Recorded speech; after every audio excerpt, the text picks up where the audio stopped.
Hi guys, it's Julie. Welcome back to my wonderful BC life. I'm back today with a little something different. I've been slowly but surely working on my winter wreath that I've been talking about so much in my other videos. And I thought I would sort of cover some of the process of putting it all together. Now, I have already done some work to this and I'll show you where I'm at and I'll have some explanations, some of which are kind of actually hysterical, really. I had this wreath, and it was a grapevine wreath that I had bought at, I don't know, like Walmart or a drugstore or something. I don't even know where or when I bought it, but I'd had it for years. And it was a Christmas one, and it had like a bear stuffy on it and stuff. And it was getting kind of old and tired looking, so I decided to do a makeover on it. So I stripped off all of the things that were already on it, and then I wanted to paint it.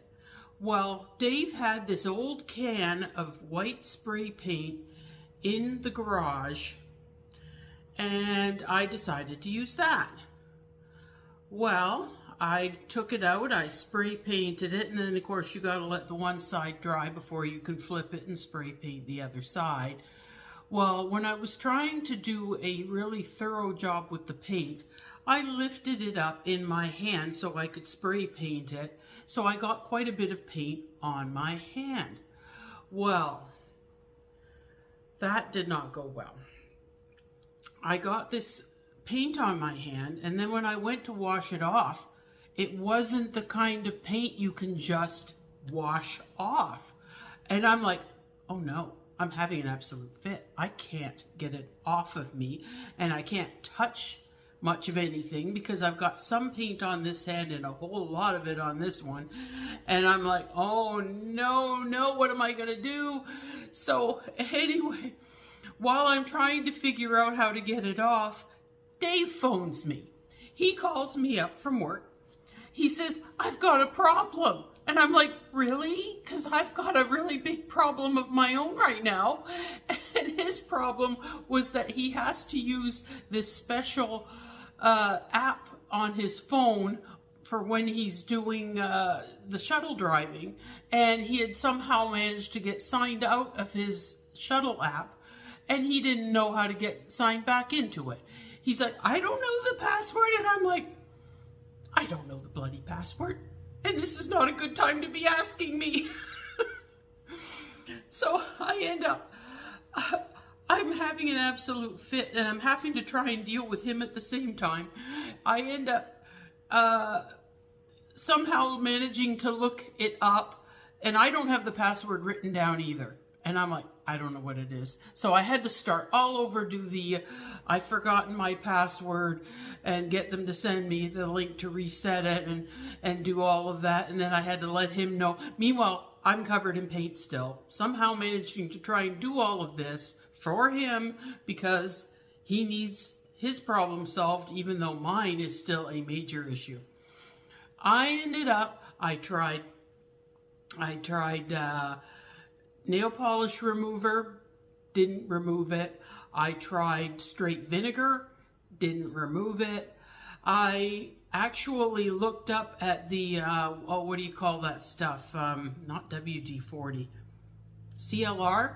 I looked at the CLR container and I went, oh no, I better not do that. Something was telling me that that would be a no. I stopped short of that.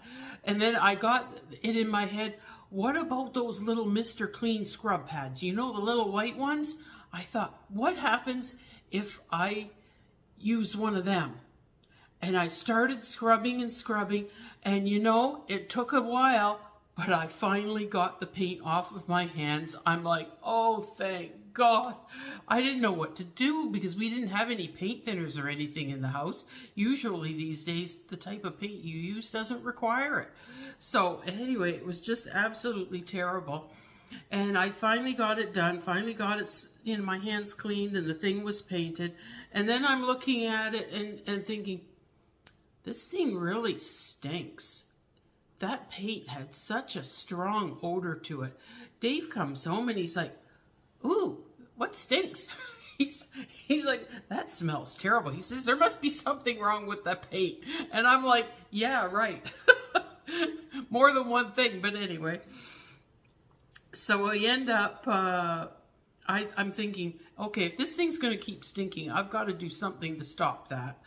So what I did was I had some other stuff that you use. It's like a craft spray that's like a sealer.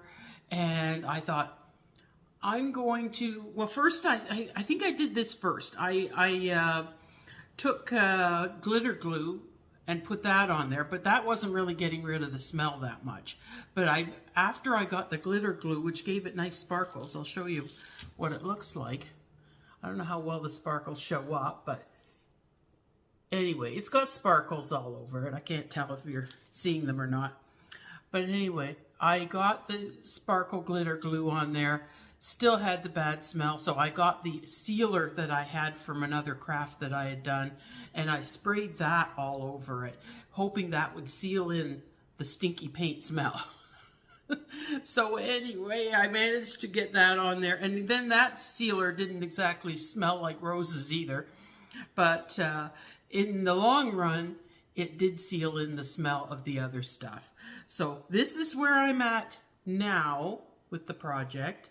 And now I will attempt to get the rest of it done. So let's see how that goes. Well, here it is.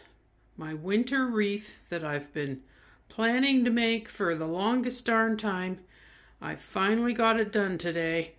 I was kind of in a rush, so it might not be perfect, but I didn't think it came out too bad. I might make a few slight alterations to it still, but for the most part, the hardest parts of it are done. And there you see the various branches and things that I added, and my little owl, and the bow that I made. Like I say, I don't think it came out too bad, but I will probably tweak it just a little bit. But for today, I'm done for this day at least. So there you have it, my winter wreath for 2024. Bonus here, AJ. Yeah. You guys see the seal through the discos.